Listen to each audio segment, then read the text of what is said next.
This is Coach Lee, and you're listening to The Door Report.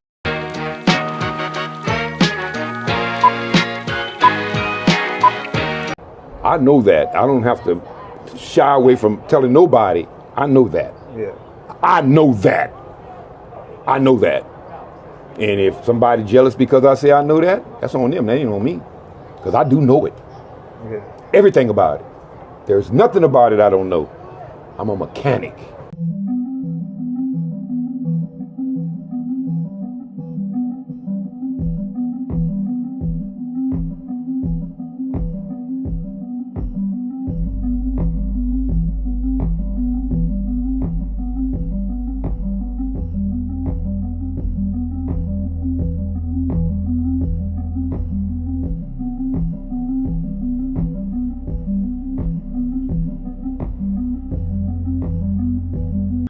Welcome back into the Door Report and welcome into episode 319 on a lovely Tuesday evening, June 10th, 2025. I am Will Byrum, joined as always by my co-host Trevor Hulan, aka Hack Squat Jim Duggan, and we are joined by, I don't even know how many times you've joined now, Alex. It's been a lot recently. Our in-house, I think 4. Yeah, but it's been 4 in like 8 or 10 episodes. Yeah. So Alex has been a consistently recurring guest, writes really everything, but has mainly been our go-to man for baseball. Alex has also been very busy with a lot of activities outside of the Door Report. But Alex, thank you so much for taking the time with us here today. And you, I think, have Blake Fromming and George Barclay beat. I think he does. I think little he has James been dominating. Bond looking action over here. I was called out by Blake Fromming on whenever his last appearance was, and I recognized that last time I fell short of the standard. I did not wear a tie with my suit, and he did, and so I had to now one up him. This is a real, but there is no clip on this. This is Hell real. Yeah. This is real.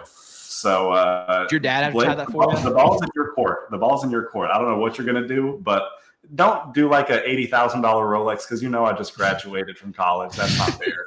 I'm outlawing that right now. But the ball's in your court, Blake. Alex, did your dad tie that bow tie for you? No, I spent a painfully long amount of time looking up 3 separate videos on how to tie a bow tie.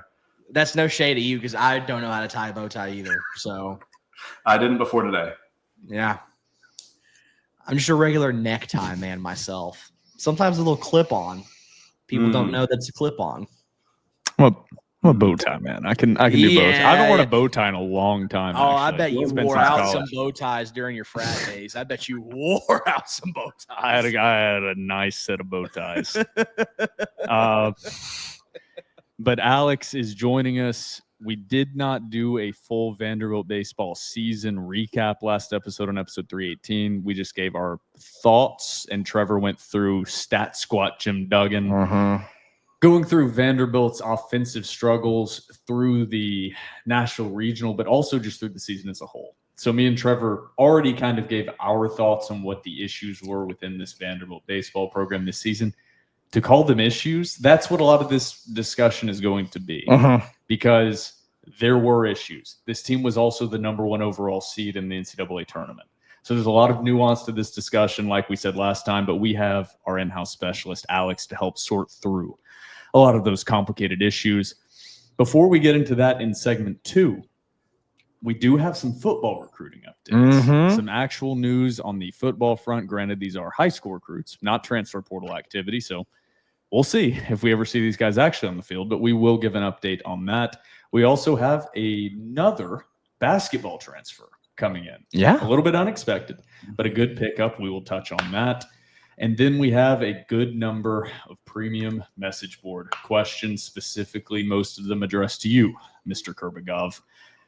And then Alex is going to give his full take, and I don't even think I've told him this. He's going to tell us how to fix Vanderbilt baseball. He's going to give us a roadmap to future success. Best of luck, because Tim Corbin don't even know how to do And that. it's so simple. Alex is just going to lay it out, and he's going to solve all our problems. So, Alex, I'm so glad you're stepping up to do that. My pleasure. All right, Trevor, I do have to ask you this, because it's probably the last one I will ask until football season is about to begin, because there will be no vibes to even check. Trevor, currently taking a hiatus from Twitter. Yes. Where are the vibes? What's the vibe check right now before we get into segment one? I want to put everybody at ease. It is just now it's my time to rest. I've been battling on your behalf from August till now. I'm still going to be back come football season, fall camp, but just know that if something happens in the meantime, if there's some spit or spat that's going on the internet, just know, even if you haven't heard from me in a long time, as soon as I see that signal go up in the air, I'm here for you guys. But vibe check. Now that Tennessee is out of the college baseball run, bumped me up a lot. I'm going to go towards what am I feeling right now? A 5.5. I'll go to 5.5 out of 10. We've been on a big rating discussion for about an hour before this, mostly about Letterboxd. Yeah, so movies. we're in a very rating mood on Stars because we got to figure out what topics we're going to be discussing, because we talked about this before, and this is our last episode until football that we actually have stuff to discuss besides just grasping at straws. So bear with us. This is for all the Rivals premium message board subscribers. We are going to do our best, but it's dry. It's dark, dog days. We have Omaha coming up, but of course Vanderbilt's not involved. But we have a locked and loaded episode 319 at least. No need to look too far into the future. Before we get into everything we discussed in the intro in segment 1 and segment 2, we are now a part of the Rivals Publisher Network. Visit vanderbilt.rivals.com today or thedoreport.com and subscribe to a monthly or annual premium membership to support TDR. Use code DOORREPORT, all capital letters, no spaces, for a 30-day no-risk free trial. Also, don't forget to follow us on Twitter and Instagram at The Door Report. Like us on Facebook. Subscribe to our YouTube channel. Our podcast is available on iTunes, Spotify, YouTube, and Google Podcasts. And while you're at it, give our podcast 5 stars and a review on iTunes. It's now time for segment 1. What's this? Bonus. What? That's a good bonus. These bonus checks aren't sustaining my new lifestyle. Get me more. I'm a big dog. I need to eat. You give me little scraps. Then just give me more recommendations. That is the same bonus. You know what I recommend? You give me more fucking money before I kick your ass. Welcome back into episode 319 of The Door Report, and welcome into segment 1. We have the baseball season recap and future outlook coming up in segment 2, but in a very quick segment 1, we have some football to talk about, and we were talking about it during the break that me, Trevor, and Alex all are ready for football season. That is not a phrase often used in June by Vanderbilt football fans. We definitely were not using that phrase in June of last season, but I think we're all in agreement we are ready for football. I'll ask this for Alex and Will. And I know it's June. I know it's early June.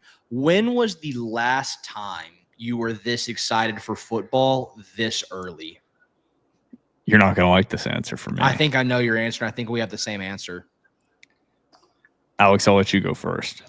I mean, I'm definitely a newer Vandy fan than y'all, so I'm just going to go with never. Because, I mean, you could say 2023, which is what I think you guys are going to say. But, like, Ooh, that's not what I'm going to say. Or not? Okay. But, like, that was the only time I was like, Vanderbilt had any juice whatsoever because you just beat 2 SEC teams, but nothing compared to this. Like, I'm ready to see Diego Pavia and Eli Stowers go and play. And I could be at the bank tomorrow if you wanted me to. So I have 2 answers. Not quite this level of excitement because you didn't have a proven quarterback returning. That's one of the highest returning quarterbacks graded in the country. You didn't have the number 1 tight end in the country returning. You didn't have this defensive talent returning. You didn't have this proven talent returning. But Alex, you're 100% right. 2023.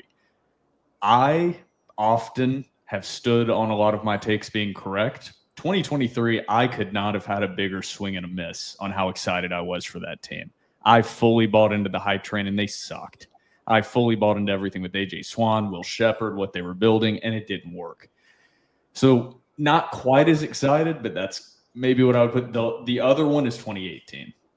They had Riley Neal coming in from Ball State, who ended up not being what we expected. They had all of the talent returning except for Kyle Shermer, Keyshawn Vaughn, Jared Pinkney. You really had high expectations. They did not meet them. Kalijah Lipscomb. Yeah. So that, or was that 2019 that I'm thinking of? You're thinking of 2019. 2019, my bad. 2019, coming off a 2018 season where they made a bowl game. Didn't win the bowl game, but made a bowl game. That was the last time. But yeah, 2023, legitimately, I had such a big swing and a miss on that. Yeah, I mean, we were both very excited about 2023. I'm going to go back into the archives. I haven't been this excited since June of 2013, man, because I think with 2023, you were excited because you're like, oh, is this the year they finally do it? Is this the year they finally get to a bowl game? But as opposed to 2013, you had just seen them win a bowl game, and you're like, oh, wow, are they going to do it again? Are they going to do even bigger and better? And that's certainly where I'm at right now is I know for a fact in my heart of hearts, this is a bowl team. When we won't talk a ton of football, I think this could be an 8-4 football club. I do. I really do. I think this could be an 8-4 football team. Yeah, it's hard to compare because rarely, if ever, outside of when you're talking about, has Vanderbilt returned proven talent like this. It's all been speculative. Exactly. Speculative excitement. They've proven they can do it this time. And so, yeah, I would say 2023, maybe 2018 going into 2019. But yeah, you could go back to Trevor's, and I don't know if ever I've felt quite this amount of juice. Yeah. Well, and two, just in terms of, and this is a good segue because we're about to get into the recruiting. In terms of what Vanderbilt's doing in the recruiting aspect in high school, as well as what they've done in the portal thus far, and we'll get into it right now. Vanderbilt is hot on the recruiting trail for football. Shout out to Barton, shout out to Kendall, shout out to Jamal Richardson, all those dudes. Javon, they're killing it right now. Man, that's a great transition, Trevor. Thank you so much. God. Great segue. Because we have 4 Vanderbilt football commits to get a little bit excited about. I've been the first to say high school recruiting and high school commits, I used to be so into it. It's lost some of its luster. It's lost a little bit of glamour. Portal. It's lost a lot of its impact. But it still really matters for football as much as any sport, more than any sport. The base of your team is still built through recruiting. High school. Now, Diego Pavia, Eli Stowers don't fit that mold, but a lot of the depth pieces that created the success, not the flash, but the depth pieces were recruited. So getting into these, Blake Froming, our football offensive line expert, former Vanderbilt Commodore football player, Vanderbilt alum, just reading off his list of accomplishments. Also, former Vanderbilt football tight end. Yes. So whenever the tight end, if we get some new tight end commits, he can also be able to shed some insight onto that as well. Yeah. Blake Froming wrote a great article summarizing all of these commits. But number 1, Isaiah Lee, a 4-star running back commit out of Texas. Not a jump off the page speed guy, but an angry, powerful runner, 4-star guy, a guy that in years past would have been the absolute jewel. Everybody would have been talking about it, but Vanderbilt standards have been slightly raised. You can feel real momentum building.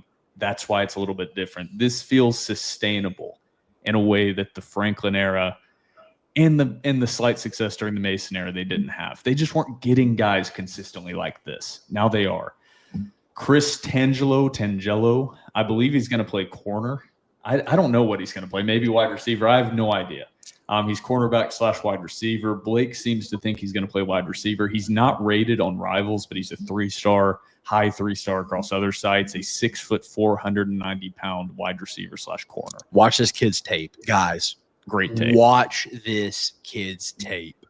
He is the quintessential Barton gem of underrated, but he can play. And me and Alex had this discussion. There's another guy on this list as well that I think fits this mold, but this is the classic kid that Vanderbilt scouting is supreme, and it is better than a lot of other programs. Programs are going to take notice and see that Vanderbilt offered Chris Tangelo, and their eyebrows are going to raise. You're going to start to see Bama. You're going to start to see Georgia. You're going to start to see Florida start sending some love his way because they say, oh, Vanderbilt's been really good at scouting these kids the past couple of years. So keep an eye out on him. There's another kid as well that I'm very high on. Getting to me, I don't know if this is the player you're referring to, but the No. next commit I have on the list is another tight end addition to Vanderbilt, slowly turning into tight end you, Adam Gem, Gehm, Gem, a 6'6", 225-pound tight end out of Pennsylvania. In Blake's article, he compared him a bit to Cole Spence. If you were to clone Cole Spence, a big body, great blocker, solid route runner, a classic, what would you call possession/blocking tight end.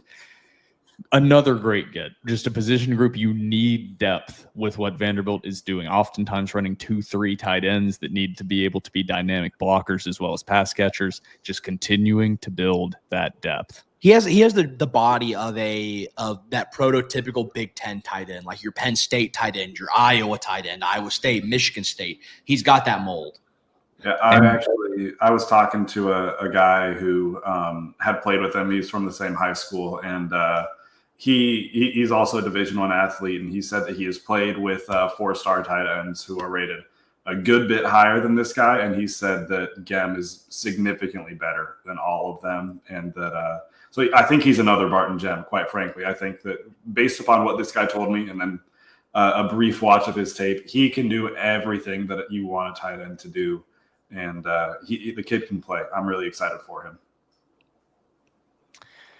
And then the final commit of these 4 sequence of commits after a busy weekend of visits for Vanderbilt football is Colin Flanigan, a 6'2", 170-pound defensive back out of Oxford, Mississippi. Not rated on Rivals, but a 3-star on On3 and 24/7 Sports. Good size, good length. I didn't get a chance to watch his film, so anything that I would say would just be complete guessing. Trevor, Alex, do you guys have more information on him? I love this kid. I watched his tape for being a little bit on the lighter side, but then again, like, let's remember they're in high school. So like the strength and conditioning program isn't that great. Physical DB for his size, very physical. I definitely imagine that whenever they get him on campus, he's going to beef up significantly. Incredible speed, really sticks to guys' hips. Him in press coverage, man-on-man press coverage, I thought he was sensational. Another kid, he's the kid that I'm thinking of that, like, schools are going to see him and they're going to be like, well, we don't really know about this kid. They're going to see that Vanderbilt offered him and Vanderbilt got him. And then they're going to start to be like, oh, wait a second. Did our guys miss something with him? Yeah. Alex, did you get a chance? I don't really have anything to add there. I also think that he's a little bit more raw. He's a little bit more of a project, but great size, great athleticism. He has some real pedigree. His brother was Alan Flanigan, who was a star for Auburn basketball, and his dad was Wes Flanigan, who was a great athlete, I believe also a basketball player in his own right. And so, I mean, again, classic Barton pick, maybe not the highest rated, but has all of the physical traits, and then Trevor broke down the rest. I'll say, too, in terms of DBs, and this will be the last thing I say about football, Cruton, I love that Vanderbilt is going back to this. I hate to call it old school because it was just during the 2010s, but going back to this shape and size of taller, more physical defensive backs. Like, whenever I think of that, I think of the Legion of Boom the Seahawks had. All very tall cornerbacks, very tall safeties, very physical. And then you sort of got away with that. You got a little bit of as the league progressed, you got smaller DBs to match up with the speed. I love that Vanderbilt is going back to that sort of prototypical 6'2", 6'3" physical defensive back. I love that. Yeah, I'll just be guessing. The last thing I'll add on here is I'm excited. We've laid out excitement about these guys. It's exciting to see the future building for Vanderbilt football. There's a good chance. I don't want to be this guy that you never see any of these guys see the field. It's just the nature of the beast. Yeah, nowadays. it is what it is. There's about this might, I don't know if this is exaggerating, really. 50 to 70% of every class is going to transfer out now.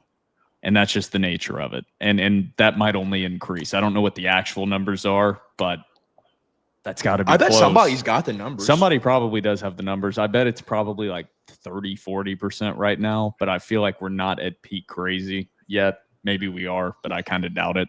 Yeah, Especially with the new ruling we just got. from the courts, which we will not dig into this episode, but has kind of changed everything with a salary cap through the schools for football and for each individual sport. I don't want to dig into that too much because I'll sound very dumb. But basically, the schools are able to pay players up to $20.85 million. And it's going to leave every school that's not in a Power 4 conference in the dust. Mm-hmm. Is that the summary of it right now? We have all summer to dig into it, but that's a pretty big headline that we have to at least mention on this episode that just came through. I think this is the first, and I think we've definitely been building to this. And of course, talking heads in college athletics have been talking about this since 2020, really since you had NIL and the portal open up. But I think this is the first actual big step, tangible step towards the idea of a super conference, to where the SEC and the Big Ten team up, and you truly no longer have this governing body that is the NCAA. It's somebody like Greg Sankey just governs himself, or whatever is the elected commissioner of this hypothetical super conference. I think this is the first step, real step towards that, to where your larger schools finally have a lot of the power collected at the top, and your smaller schools, your MAC schools, your all these other sorts of schools are just sort of like, they don't get a piece of the pie. It was inevitable something like this was happening. We have all summer to kind of talk about the future landscape of college athletics, so I don't want to dig into it too much right now, but it's not going to kill Vanderbilt, but it kills a certain aspect of college athletics. I'll say that I don't want to be too negative about, but you knew it was coming, but damn, it kind of sucks to see that it's actually happening now. I'll say this too. I think, and this is not me being an alarmist. If you look at a conference, even like the ACC, that's still Power 4, the ACC last year was legitimately on the verge of bankruptcy. Clemson has been looking for a long time to get out of the ACC. Florida State, Miami, all of the big revenue-driving schools have been looking to get out of the ACC for a very long time. They're not one of these G5, G4 teams that I think this could have a negative impact on a conference like the ACC, to where if this goes further enough, I think you no longer have the ACC anymore.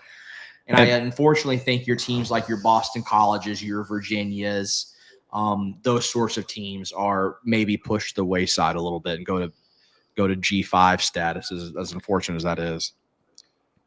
And you could say that's crazy, but you just saw that with the Pac-12. You just saw it with Oregon State. Yeah, you just saw it with Oregon State. It's not too far-fetched. It's Not at where all. everything is headed. It is what it is. There's The Big nothing. 12. You saw it with the Big 12.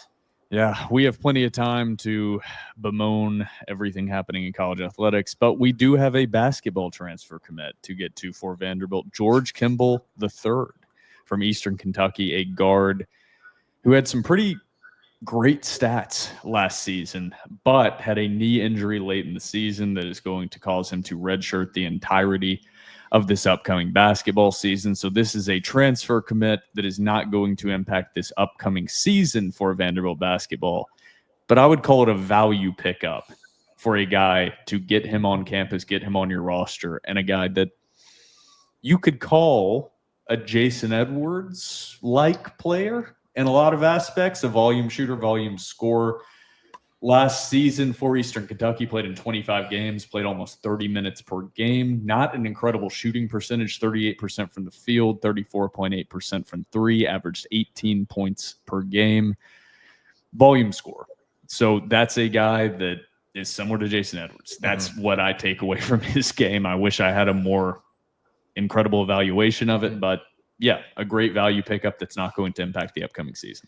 Alex, I'll ask you this. Correct me if I'm wrong, but since George Kimball is redshirting, he does not count against Vanderbilt scholarships this upcoming season. Is that correct? I believe that's correct.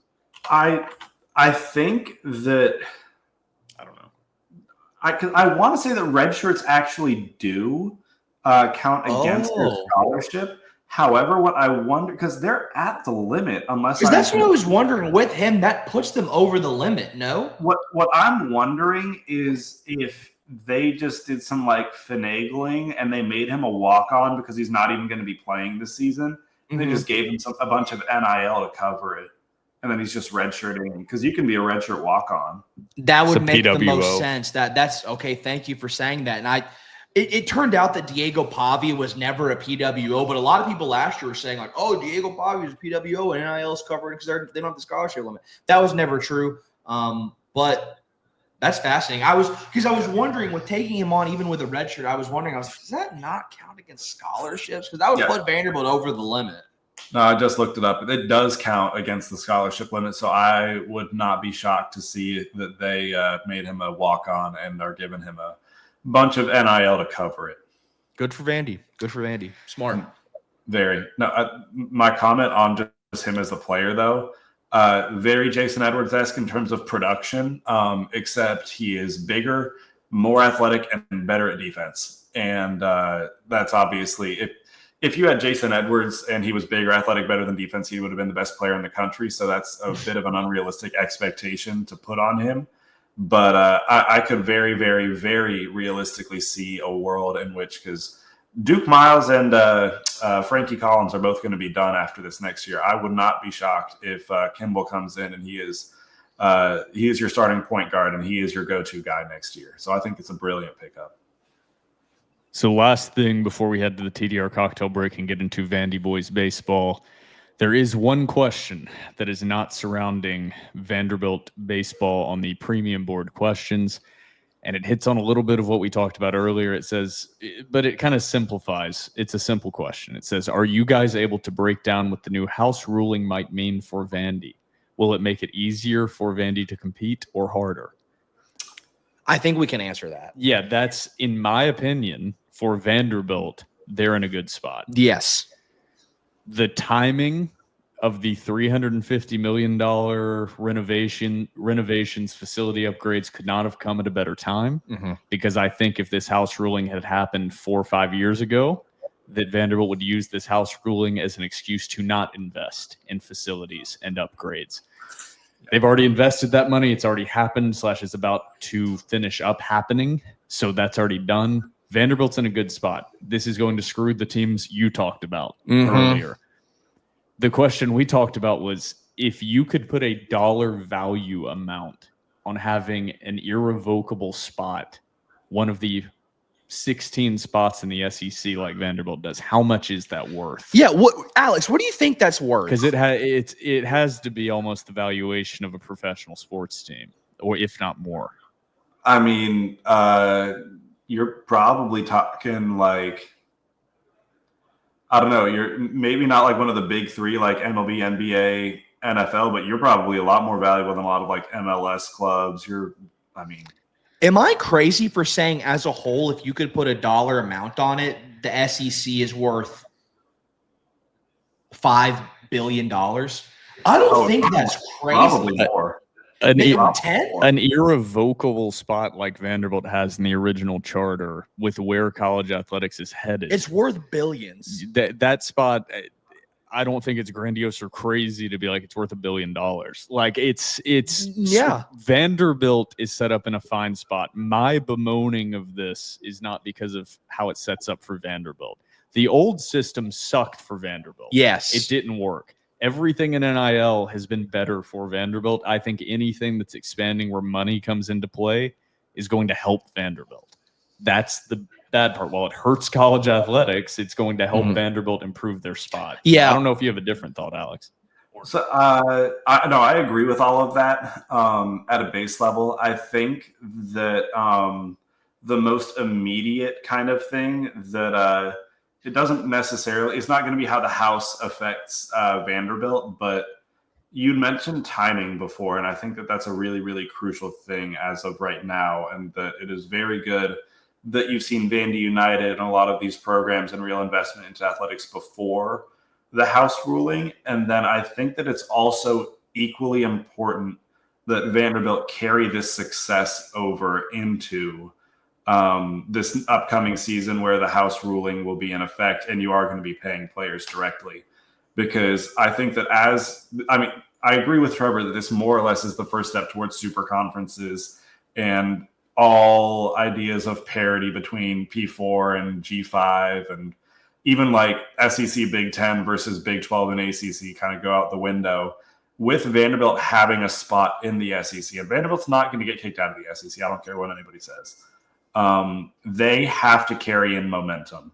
They have to carry in a lot of like marketability, and they have to carry in success. Build your fan base, because otherwise, when you get to a situation where you're in a super conference, you're just going to be swallowed up.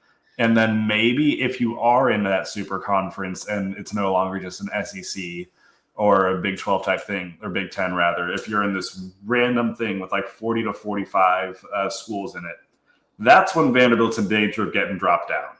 So I think that carrying the momentum, carrying the investment over, and proving that you belong with the Power Fives is going to be really, really crucial, not only for the on-the-field performance, but for off-the-field things like staying in power conferences and making sure that you are competitive in just every other way. Yeah, and I'll say this too in terms of our bemoanment. There's two sides to the coin. As Vanderbilt fans, we want the best possible scenario for Vanderbilt. This house settlement and the way that NIL has worked thus far has been really, really, really good for Vanderbilt. Mm-hmm. And this house settlement and NIL has brought amongst a lot of parity, as Alex said, amongst these major players.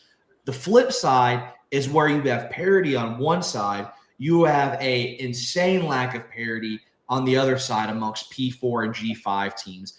And our bemoanment is coming from a place of, and I think this is fair to say, dudes who just love college athletics. And even though Marshall isn't Vanderbilt, if it's a Saturday and Marshall's on TV, we want to watch Marshall play football, and we want to see a good football game between Marshall and JMU. So the bemoanment comes from the aspect of, it doesn't hurt Vanderbilt at all. It's nothing but good for Vanderbilt. But in terms of the entirety of college athletics, it does hurt it a little bit. One final comment on just like, this is not related to Vanderbilt necessarily, but the worst thing that I've seen already happening with this is the involvement of private equity in sports. UCLA signed with a private equity firm, and I'm just like, that. Anyway, we're not going to go down that rabbit hole, but if that gets involved, I don't even know what happens, but I don't like it. So we're at a crazy spot. This could go a lot of directions, and there are very few directions I see it heading that are good for college athletics in general. Mm-hmm. Mm-hmm. And it might be good for a few schools and a few people in certain positions, but overall it is going to negatively impact more people than it positively impacts. And I don't even know if that's not a hot take. Most people agree with that. It's just, I understand what they're doing. It's going to positively impact a lot of people, and you're going to see a lot of positive storylines from ESPN, and you're going to see a lot of positive Fox Sports storylines, because guess what? They're tied into it and paid. You're not going to see the fact that you're going to slowly watch, like you said, everything outside of these super conference teams and their programs slowly deteriorate. You're going to watch the disappearance of Austin Peay and Tennessee Tech football. Yeah. Slowly but surely. Yeah. That's where this is headed. And we've lost sight of what college athletics was meant for. Money was always eventually going to win. It is what it is. So you have to play the hand you are dealt. And right now, Vanderbilt is playing the hand they are being dealt well. Yeah. And you have not been able to say that about Vanderbilt in our lifetimes, our dad's lifetimes, our grandfather's lifetimes. So in history. Shout out to Deermeyer. Shout out to Candace Story-Lee. You got to keep making moves, because the moment you stop, you're dead. Mm-hmm. Agreed. But we have baseball to talk about that is not affected by the House ruling. We will continue to discuss this a lot more. And once Blake and George are able to digest more information, I'm sure we are going to have them join over the summer. Maybe in suits. We'll see what they decide to do to break this down fully, because we want a lawyer's perspective, not me and Trevor. All right. Anything else you guys have to add on before we go to the TDR cocktail break and get to a very fun VandyBoys season recap? I don't know if I describe it as fun. I don't know. It's a term. Alex. Interesting. Now, Alex, before we go into the cocktail break, I just have to let you know. You can't say anything negative about Tim Corbin, or people will show up at your door. Okay. So in this episode, we just want to be mindful. Nothing even remotely negative about Tim Corbin. If we say anything negative, they're going to pull our press credentials. Yeah, they're going. They're actually. They are going to. We've damned those. We are never getting those. They're Yeah. finally going to respond to the thousands of emails that we've sent them. All right. Well, everybody out there, grab yourself a cold one. Alex, get prepared because it's almost time for the Alex Kurbegov show. So everybody out there, grab yourself a cold one. We will be right back after the TDR cocktail break.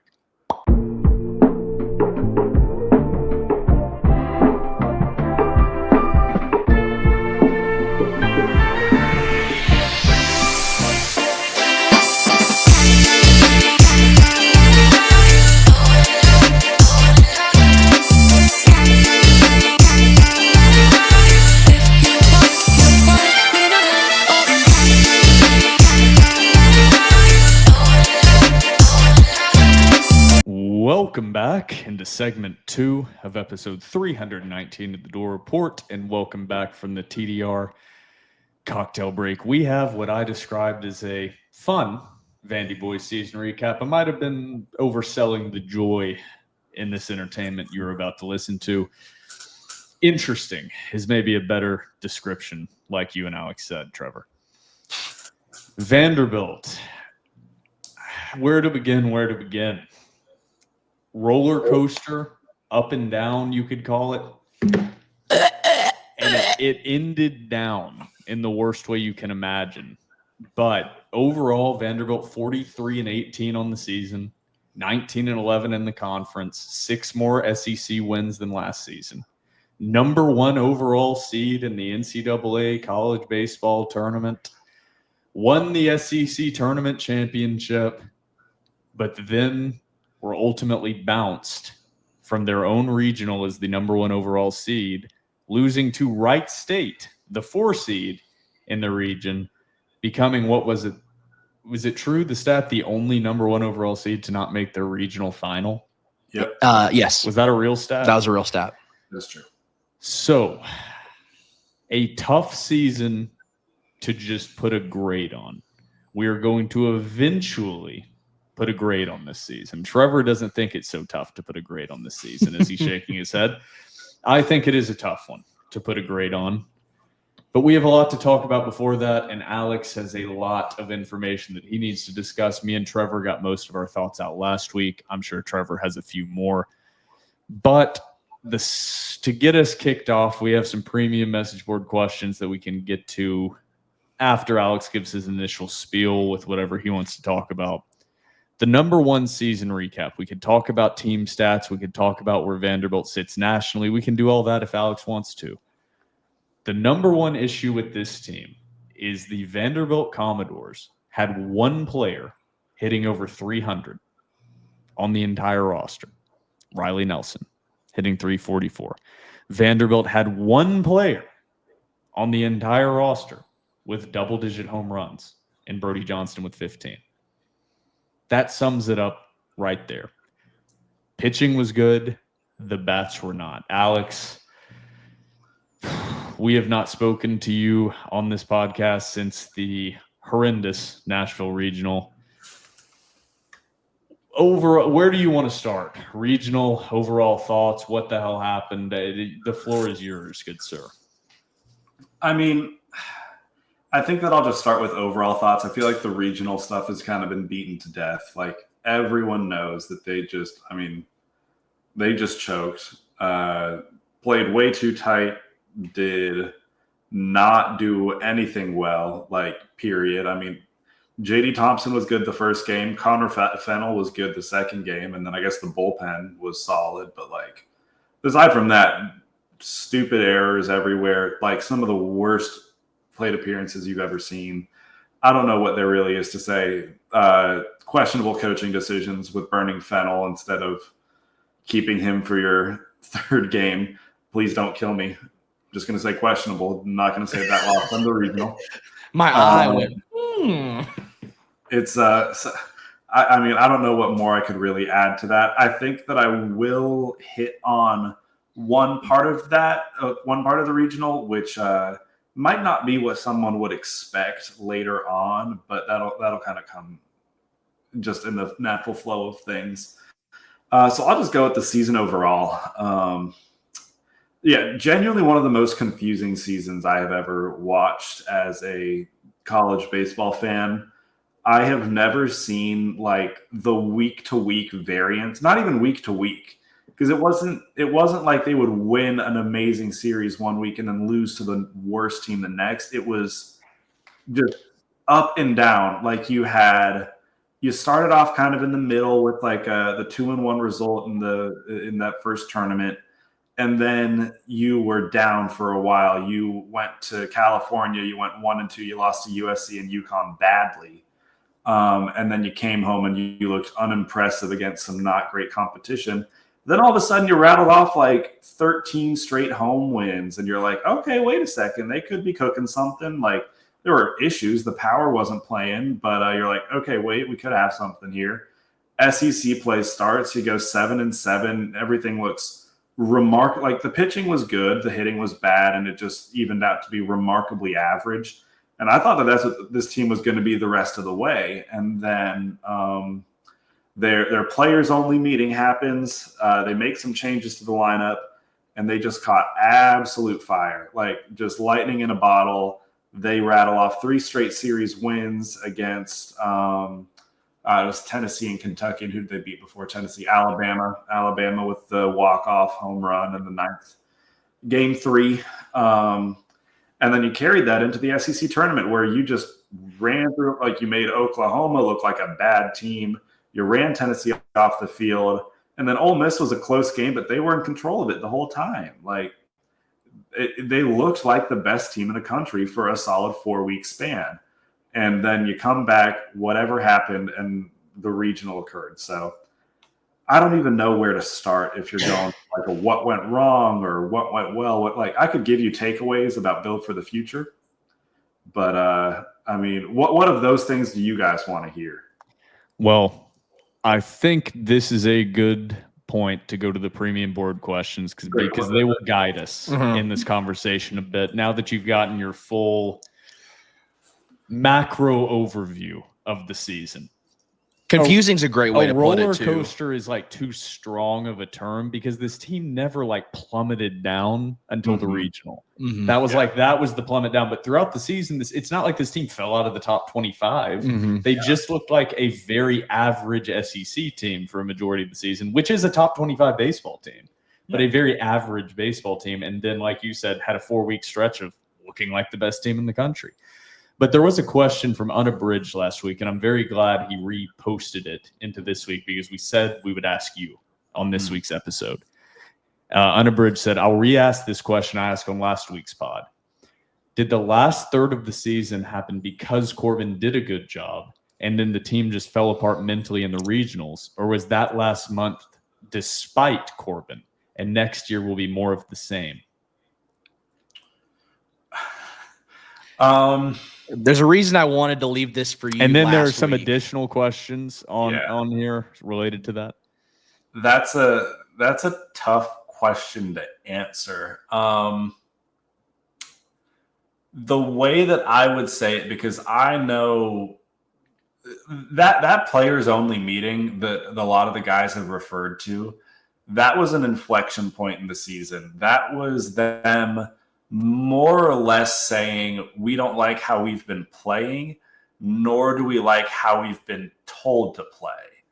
And they got very clear and very direct messages to the coaches about what they think has gone wrong and kind of the players' solutions to that. And then, so that was the players. And that you could say was in spite of Corbin. They kind of diagnosed their own issues. But then, credit where it's due, there was some internal drama with this. Corbin grappled with it. I don't know how much I can say about that. I'm gonna pull a classic move and say, if you see me on the streets where I have plausible deniability, and I can say I didn't say that, I'll tell you guys what happened in that issue, in that meeting, and then the fallout of that. But I can't say it on pod. But Corbin had a tough time accepting that, and then he did.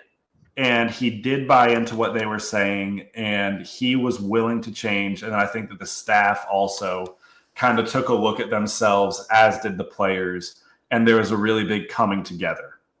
And so I think that it's a loaded question. I don't think it's either because of nor is it in spite of Tim Corbin that they caught fire. I think that it was genuinely a coming together of both sides. Like, both sides realized that something was going wrong. And both of them had different solutions to what was going wrong. The players kind of wanted to change things. Tim Corbin wanted to like impose what he'd been doing for the last 22 years, which has worked for him for most of that time, which I can't fault him for. And then the two sides had to come together and kind of reconcile those two solutions. And when they did, and I like they became a much better team for it. And you could tell that the mental, the mental and emotional togetherness of this team and the coaching staff was better than we've seen since 2019, was the best we've seen since 2019.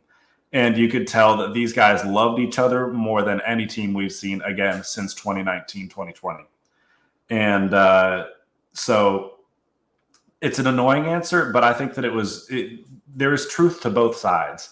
And I think that that's just the case in a lot of things in life. And so if I were to sum it up in one sentence, I would say Tim Corbin resisted the change for a while, but he then did accept it, and he deserves credit for that. Mm-hmm. The regional, I think, is kind of its own thing. I think that there are issues in the way. This is what I was talking about with the thing that I was going to hit on with the regional. I think that there are issues in the way that he approaches postseason play. I think that there was clearly the team was not mentally prepared. And I think you heard Tim Corbin even admit that in his post-game press conference after the Wright State loss, where he said, I feel like I didn't prepare the team in some way. And I don't think that it was conscious or him being lazy. The dude is the hardest worker probably on Vanderbilt's campus. But I think that he probably just – the strategy of, okay, you have until the bus ride is over from the SEC tournament to celebrate, and then it is hard work up to the postseason, and they knew that there was a target on their back and all of that. I think that that's the wrong approach. I think you want them to be playing loose. You want them to be playing relaxed. And that's not what you saw. But that would be the thing that I would most concretely blame Tim Corbin for, would be the lead up to the postseason. But in terms of the actual season itself and that run of hot play, it's a combination of both team and Tim Corbin, push and pull, whatever. I don't know. That was a very long and wandering answer, but frankly, the answer to that question is long-winded, and there's no real concrete yes or no to it. What an answer, though. The second part of that, which you addressed kind of the on-field with this team, and you can say it as no, what can we watch for in the portal that can shed some light on this answer? That's the $1 million question. Tim Corbin runs the tightest ship of any team I have ever seen, I've ever covered. You will not know anything about what Tim Corbin is doing in the portal. And that is both just how he's always operated and because of the fact that he has gotten burnt now twice by, at least that we know of. He's now gotten burnt twice because a team knew that somebody was on campus at Vanderbilt. It was the first time was actually Paul Skeens, where he was on campus at Vanderbilt. It looked like he was probably going to commit to Vanderbilt. Jay Johnson heard about that, did like an emergency call, and basically said, whatever they're giving you, we're going to give you more. Do not leave without coming to LSU and talking to us. That was burn number one. And then burn number two was Landon Beetleshees, who eventually went to Arkansas instead of coming to Vanderbilt after it looked like he was a shoo-in to be the Sunday starter for this the 2025 season.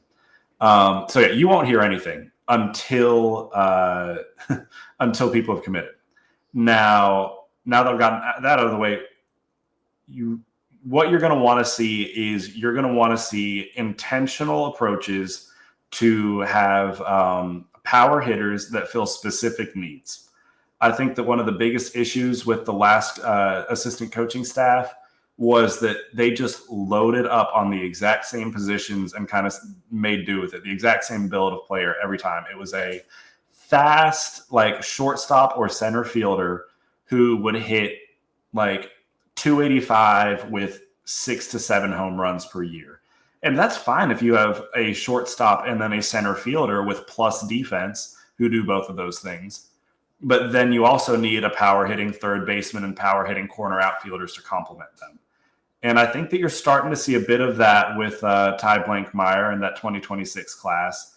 But in this portal cycle, I want to see targeted approaches to get what is in need. And that is a third baseman or shortstop, depending upon whether Brody Johnston moves over to shortstop or if they're going to keep him at third base. And then a center fielder, and then a right or left fielder or corner outfielder who's going to hit for a lot of power. Those are the 3 things that you absolutely need. I don't think you need – Georgia already has 8 transfer commits. Vanderbilt probably won't have 8 transfer commits in late July. You don't need that. You have a lot of really solid depth, especially with pitching. You need those 3 position players, and then you need at least 1 starting pitcher, and then you want at least 1 really good bullpen piece. If you get that, you're golden. I think that you could be a national title contender next year, truly, if you get those things. However, if we start to see Tim Corbin kind of settle for his prototypical, like, oh, a center fielder who from like, I don't know, someplace in Maine that hit 290 with 3 home runs, and then a corner outfielder from an Ivy League school who hit like 300 with 3 home runs, that's when I'm going to be like, oh, you're doing what you think is right and not what is actually needed. So yeah, I want to see that intentionality to play the modern game. And I think it'll be pretty clear pretty early on as soon as you start to see the commits, whether he's doing that or not. Yeah, and this is the part, I don't want to hit on it too much yet because we do have some questions that you might have already answered there. But all the negativity, especially when we're grading this season, I do think there is a solid group of core talent on Vanderbilt's roster. So it's hard to categorize this season and then say, I'm not all the way out on Corbin. And like, I like the base they have. He just has to address specific things. Like you said, Alex, I think I overstated at one point on a podcast. He's got to bring in 6 or 7 guys. And I think that's maybe too much. He's just really got to hit on 3 or 4 guys. Yeah. Mancini turned it on later in the season, but Mancini, to be frank, was not what they expected or needed him to be. Riley Nelson was. You need more Riley Nelson. You need more of that. Getting to the question that you basically answered, if I can find it here. Okay, it was about Brody Johnston possibly switching to shortstop. It says, will Johnston play shortstop next season or stay at third base? We know he has the arm, but does he have the lateral movement and reach to successfully field more balls at shortstop? If not Johnston, will it be someone from the portal? Yeah, if it's not Johnston, it is very, very likely going to be someone from the portal. If Riker Waite is your starting shortstop next year, no disrespect to the guy, you will know that Tim Corbin, like that is a concrete sign that Tim Corbin is not cut out to compete in this era. I don't think that will be the case. I have trust in Tim Corbin to realize that that's not the right way to go. But yeah, so to answer the other part of the question, he does not have the lateral movement of a Jonathan Bastine per se, or like a truly elite shortstop, but he would be a very, very solid defender at shortstop. And so I think that he will get a real shot by Tim Corbin to play. Whether that means that he will end up there, I don't know. But if I'm Tim Corbin, I want to get an elite, maybe not elite, but I guess you already brought in a third baseman with Max Jensen from was it Cornell. I want to bring in at least one other player who can play the left side of the infield and let them kind of duke it out. And he's have a good batter who can play the left side of the infield and then kind of decide between him and Brody Johnston at shortstop, figure out where they mesh best. Because, like, frankly, that's the only way to do it at this point. When you have all of these question marks, iron sharpens iron. You got to let the best win, and you got to make sure that you have the players to adopt that strategy. I'll say, too, I think you 110% move Brody Johnston to shortstop. I think you get a power bat at third. I'm very much willing to sacrifice some defensive capabilities on the left side of the field. If you can have a power bat at shortstop and third, then again, that's my hill I'm willing to die on. I think you 110% moving to shortstop. I hadn't thought about that. And the offensive dividends that it would pay if you can, because it's a lot easier to find a power hitting third baseman than a power hitting shortstop in the portal. Mhm. You know what? I'll amend my answer to yes. Brody Johnston should start at shortstop. That way you can get a power hitting third baseman, and you can. I agree with you, Trev. Yeah. To an extent, basketball and baseball for me are the same in that I'm willing to trade a little defense for better offense. That's just my take on things, and it always has been, always will be.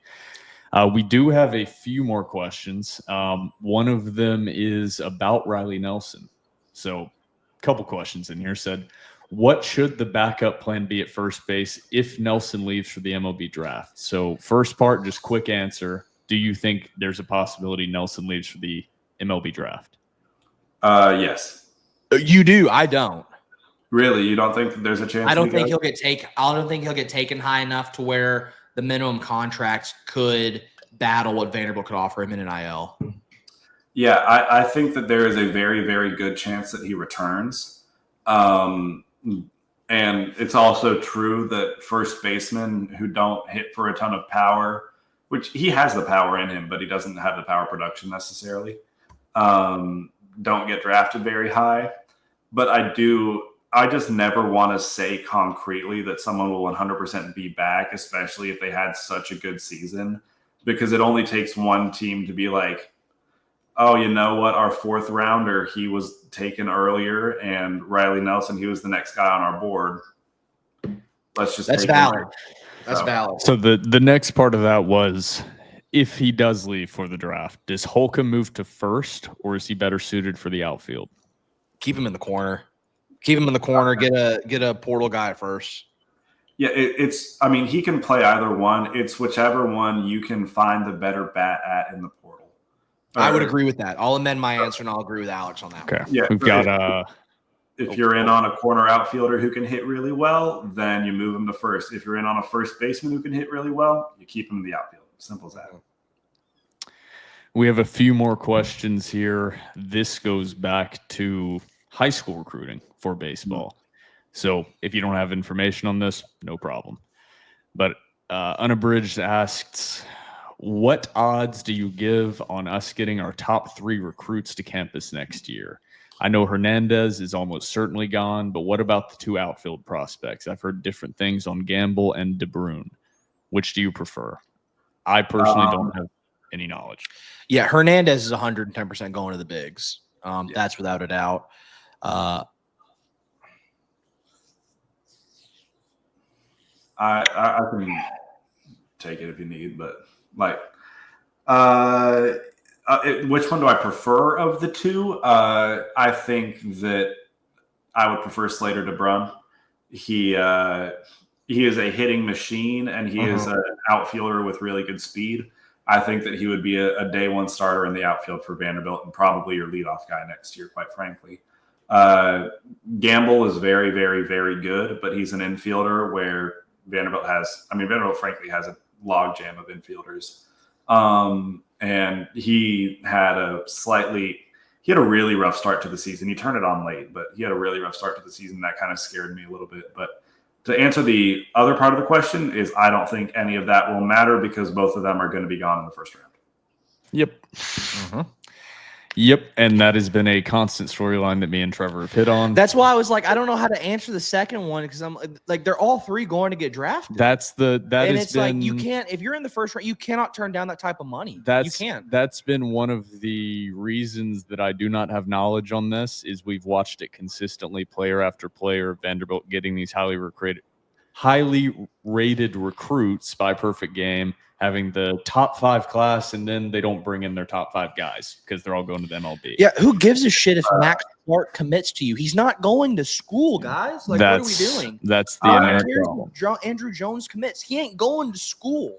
Yeah, if you want me to go a little bit deeper on the 25 class, because we can do this later, and it can be a later episode. But the names to watch, there is a 0% chance either one of DeBrun or Hernandez get to campus. I think Hernandez is projected 1-1 in some mocks and no lower than 5th overall pick. DeBrun is floating around number, I think, like 16. I've seen him going at 16 a ton, which is you're gone at that. Gamble is the lowest of the three. There is a very small chance, or I wouldn't say very, there's a chance that he could fall to the second round, in which case there is a very small chance Vanderbilt could maybe offer something tempting. But the vast majority of players signed in the second round still signed, and he won't go lower than that. The name to really watch, who you're going to really want to land on campus next year, is Cooper Fleming. He is projected to land at like the 80th overall pick right now, which is right on that borderline of like, does he come to campus? Does he end up going to the pros? He is a really good hitter at shortstop, and I think could be at worst the DH next year. And so you're going to really want him to get to campus. There are 4 or 5 more questions. A couple of them are kind of asking the same thing about Corbin's inaction in the portal, and I think we've touched on that enough. We've talked about what we need to see happen. If we don't see that happen, then there are concerns. So this is a prove it offseason. This is a do or die offseason for Corbin. So world's strongest Vandy fan, saw your question, but I think we've already kind of hit on that.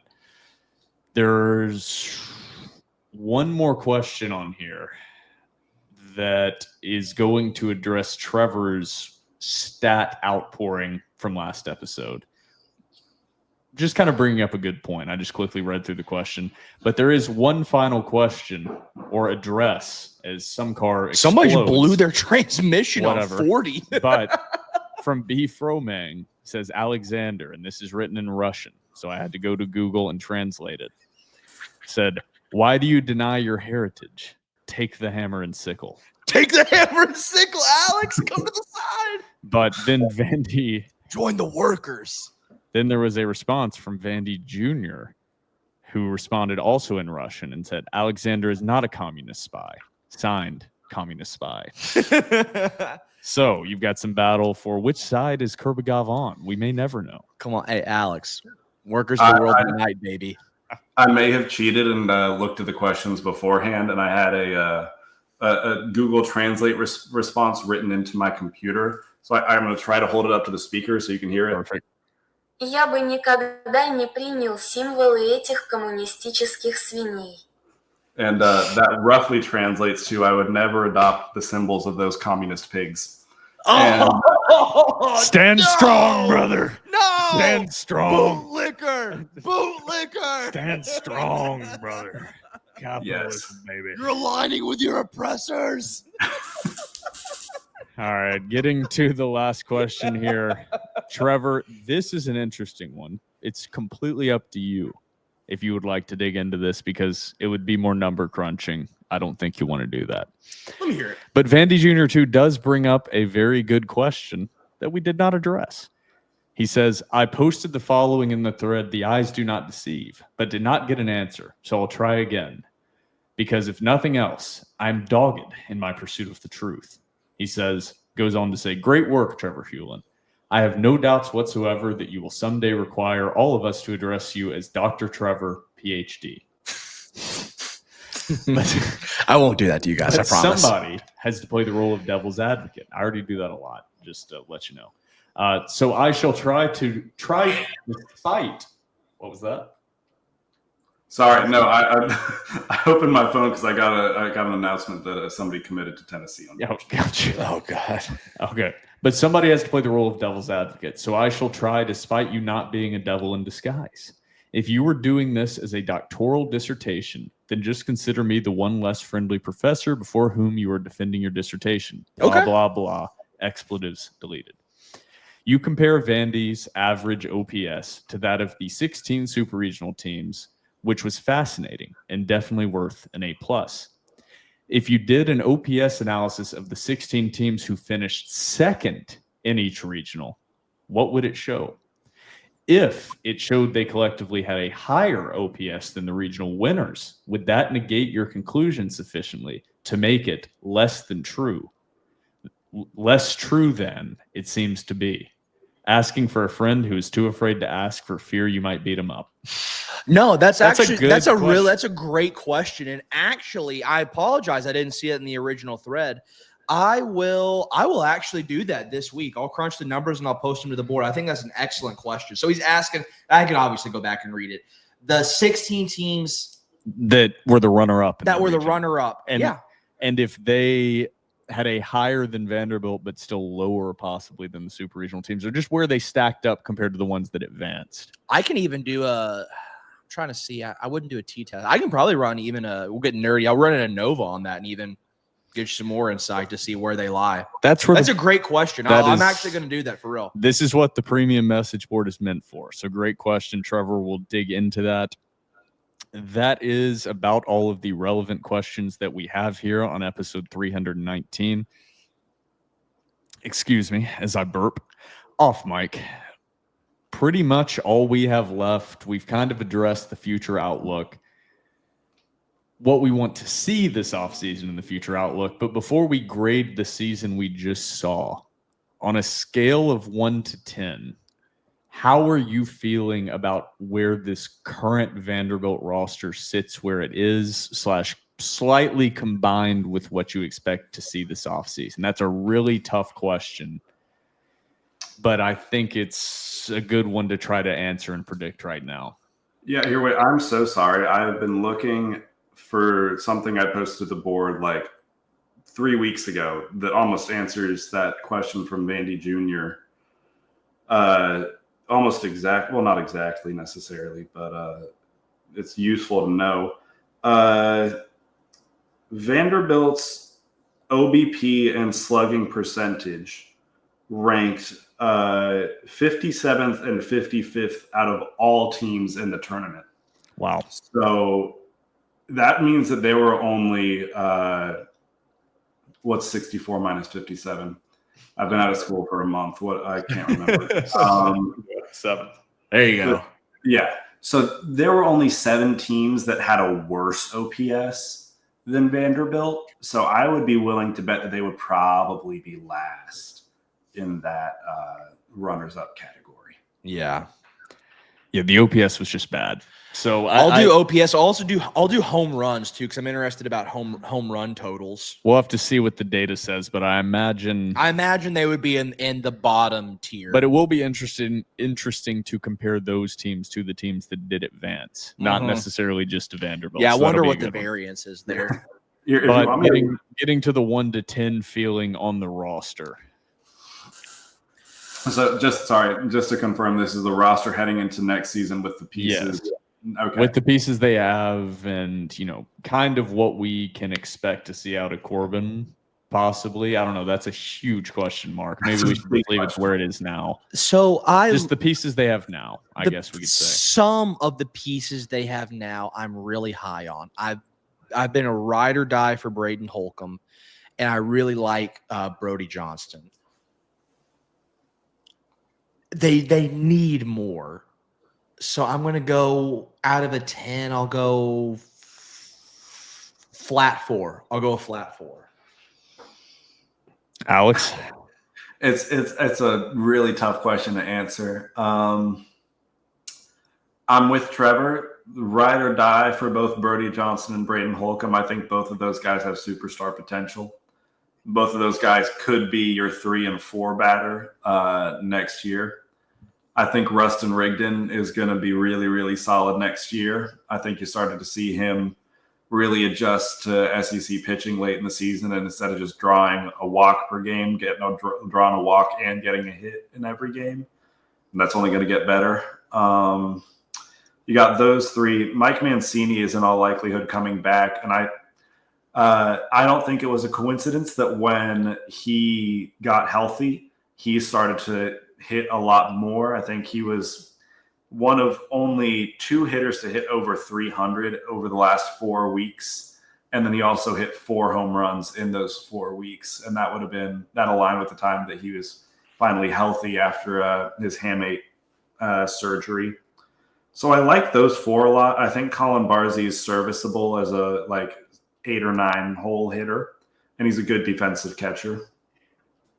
Pitching wise, you have Connor Fennell and Austin Nye, who are two of your starters next year. Both of them are really solid. You don't necessarily have a true staff ace unless Connor Fennell does what he did again. And then you have a deep bullpen once again, even without Hawks and with McIlvain leaving, you still have a really, really deep bullpen. So I'll go higher than Trevor. I'll go with the 6 because I think you have at least 5 of your 9 position players, 2 weekend starters, and about 80% of your bullpen already figured out. And if you can add one really, really good starting pitcher, and then, frankly, I think that this team is good enough, as is. If you add one elite starting pitcher and then 2 elite bats to it, and then just get average production from your other 2 or 3 transfers, or maybe a freshman who comes in, you can be a national title contender. So I think that this team is not far off at all. However, there are some gaping holes on the roster as currently constructed. Alex, you kind of stole my talking points that you didn't know I had. But yeah, Brody Johnston, my prediction is he's going to take a massive jump next year. I mean, I think he goes to that feared batter in Vanderbilt's lineup. Riley Nelson coming back is huge. Rustin Rigdon, like you said. They have a lot of key pieces. I'm going to go a 6 to 7. I'll go 6.5. I'm a little higher on this roster than I think Trevor is. But this all depends on filling some gaping holes, like you said. So I'm a 6.5, but that 6.5 is because they have some very set pieces in place, but they have to add in some pieces or they're just not going to get there. Mm-hmm. And I'm not super confident that's going to happen. Mm-hmm. So, but getting to this season recap, because we got to close out this episode. We're getting close to an hour 45, hour 50 here. Final grades for the 2025 Vanderbilt baseball season. Traditional college grading scale, A through F. Trevor, I think I know what yours is, so we'll start with you. Give us your grade on that. Mine will be short, simple, and to the point. This season is an F for me. My goal for Vanderbilt baseball has always been stated. The goal is super regionals in Omaha. This team did not make the super regional, therefore this season is a failure. That's how I grade Vanderbilt baseball. My grade slightly more nuanced, I guess, but I just also have a different approach. I was going to go a C+. I think that what you saw this team do in the regular season was really, really cool, even though there was some inconsistency and deserves recognition. However, every team is ultimately judged by their postseason performance. So I might even bump that down to a C, barely passing, because, it's worth something if you get the number 1 overall seed and win the SEC tournament championship, to me at least. But then, that could not have been a worse postseason performance. I'll just go a C. I think I'm going to split the baby here, and I'm kind of in between you guys. I was deciding between a C- and a D+. I think I'm going to end up on a D+. It's a mixture of what you guys said. The SEC tournament championship actually does mean something to me. It doesn't mean nothing. It doesn't mean as much as a super regional appearance, but it means something. The regular season being the number 1 overall seed, that counts for something. But the standards of Vanderbilt baseball, Trevor, you stated are super regionals or Omaha. I think it's Omaha. The base standard for Vanderbilt should be advancing out of your region when you're the number 1 overall seed. That's the bar. And that's the part that's tough, is this team did some great things during the regular season. There were some incredibly fun moments, but overall, the result of this season was not good. So I wouldn't say a complete failure. They continued the NCAA tournament streak. They were the number 1 overall seed. They brought home a little hardware. There was a little stretch of excitement, but ultimately didn't reach the bar you needed to reach to prove the haters wrong.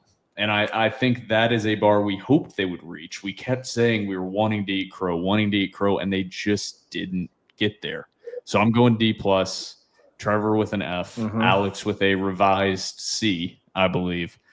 Yeah. So not a glowing grade for the 2025 Vanderbilt baseball season, as I think everyone expected. But a lot to watch this offseason, a lot of holes to be filled, and it's going to show a lot whether Corbin is willing to adapt, I think is the summary of this very long and extended episode. So, Trevor, Alex, anything else you want to add on episode 319 before we close it out? No, nothing here. I was going to ask something of Alex, but I'm going to hold off. I was going to say it's a make or break off season, I think, for Tim Corbin. And I think that I don't think he is as opposed as a lot of people can say to using the portal. That being said, I mean, you're already seeing teams stack up talent, and there has been little to no movement whatsoever from Vanderbilt's side of things. So better get on it now. Better get on it. All right. Well, I think that's about it for episode 319. For myself, Will Byrum, my co-host Trevor Hulan, and our very special guest, Alex Kurbegov. This has been episode 319 of The Door Report, powered by 615 Collectibles.